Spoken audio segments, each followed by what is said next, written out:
The loud crash startled the entire household, followed by a woman's scream. Bello rushed out of his room, his long silk robe swaying behind him. His youngest wife, Zainab, stood frozen in the middle of the courtyard, her eyes wide with fear. Broken glass littered the ground, the remains of an expensive vase Bello had brought back from one of his trips to Dubai. In the corner of the courtyard, Sadia, his second wife, stood with her arms crossed, her face calm but her eyes sharp. Bello's gaze darted between the two women. What happened? He demanded, his voice firm. Zainab hesitated, her hands trembling. It was an accident, she stammered, looking down at her feet. She broke it on purpose, Sadia interjected, her tone cold. She said, I have no place in this house. The other wives, 5 in total, began to gather, some whispering, others watching silently. Bello's compound was large, a mansion in Kano with enough rooms to house everyone comfortably. Yet, peace was always in short supply. Bello sighed and waved his hand dismissively. Clean it up. I don't want to hear another word about this. As the women scattered, Bello walked back to his room. He shut the door and sat on the edge of his king-sized bed. The noise, the fights, it was wearing him down. But he had brought this upon himself. At 52, he had built an empire from his transport business. His wealth was the talk of the town, and his influence stretched across states. Yet, his personal life was a storm he couldn't control. He had married his first wife, Halima, at 25, back when he had nothing but dreams.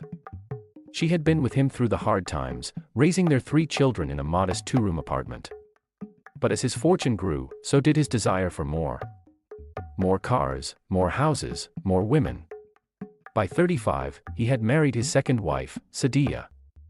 Then came the third, the fourth, and so on. The concubines were another matter.